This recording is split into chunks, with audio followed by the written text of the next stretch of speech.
My grandpa was a British infantryman in the Second World War. He was just 19 when he enlisted. He had hopes of seeing exotic places like Tunisia, Italy, or the Pacific. But instead, he ended up somewhere much closer to home: Switzerland. Now here's some historical context you need to understand. Switzerland tried hard to maintain a neutral status throughout the war. But both the Allied and Axis powers were still interested in controlling Swiss territory. When the Nazis started showing aggression, England sent reinforcements to support the Swiss. However, to avoid open war on Swiss soil, the Swiss military and the British soldiers supporting them were ordered to retreat tactically into the Alps. That's how my grandpa found himself stationed in a remote alpine village. It was early winter in 1943. The village had only about 500 people and was tucked deep in the mountains. While the remote location offered some protection from invasion, it also made communication nearly impossible. When a series of powerful blizzards hit in early December, any remaining lines of communication were destroyed. The soldiers were completely cut off.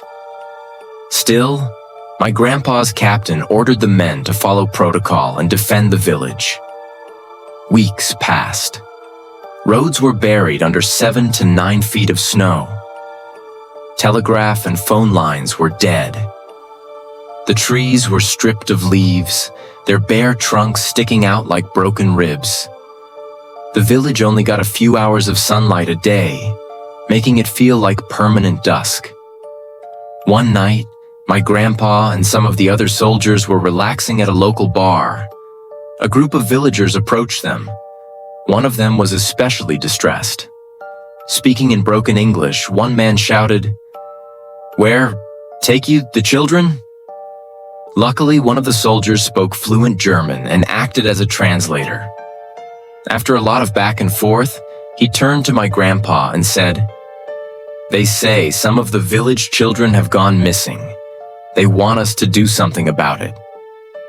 The soldiers told the villagers to speak with their captain back at the makeshift headquarters, a converted church. The conversation between the captain and the villagers took nearly 2 hours due to the language barrier. Here's what they learned. At first, villagers noticed small things disappearing: wood, tarps, tools.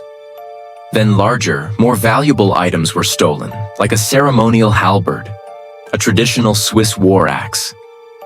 And then came the worst news. A village child had vanished.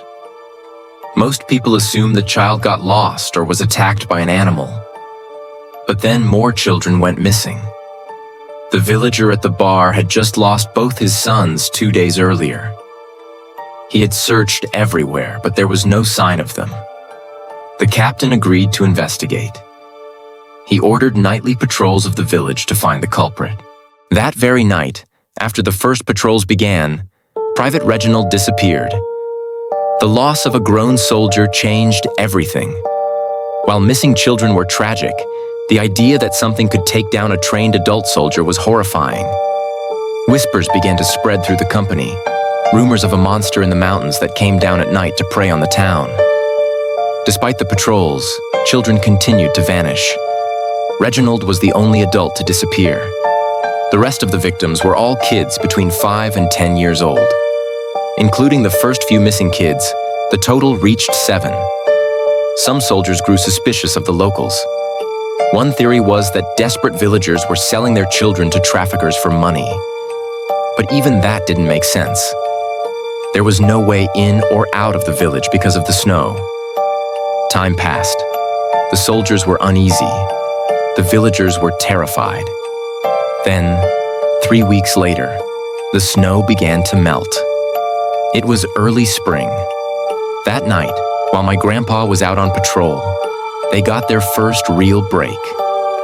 It was past midnight when they spotted a dark figure staring into the window of a villager's home. The figure didn't notice the patrol at first. When they shouted, it bolted. The soldiers gave chase, running full speed through slush and snow. The figure ran to the outskirts of the village, where the snow was still thick. Then it appeared to vanish, jumping straight into the ground. The patrol cautiously approached and discovered it wasn't magic. The figure had disappeared into a snow cave, a hollowed-out den carved into a drift. The soldiers shouted into the cave, demanding the figure come out. Then, gunfire. Shots blasted out of the cave. The soldiers fired back instinctively. Then silence. A minute passed. Then one brave soldier crept into the cave, pistol drawn. Seconds later, he emerged with a look of horror frozen on his face. My grandpa grabbed his flashlight and looked inside. The man inside the cave was Reginald, the same Private Reginald who had gone missing weeks before. They had shot him straight through the heart. But what shook them even more were the bodies of 7 children stacked behind him in the snow cave. Half-eaten, Reginald had snapped. Maybe it was the stress of being trapped for months, the lack of light, or an undiagnosed mental illness. Whatever it was, he had gone completely insane. He had been sneaking into houses at night, kidnapping the children, killing them, and dragging them back to his hideout. The missing halberd? He used it to dismember the bodies after slitting their throats. The cave in the snow was his lair, built piece by piece while the others were asleep or distracted. They never expected one of their own to be behind the nightmare. After that, the patrols were doubled and no further disappearances occurred. Eventually, contact was re-established with the Swiss military. The snow cleared and the village was no longer isolated. But the damage had been done. 7 innocent lives were lost. My grandpa didn't talk much about his time in the war, but this story haunted him forever.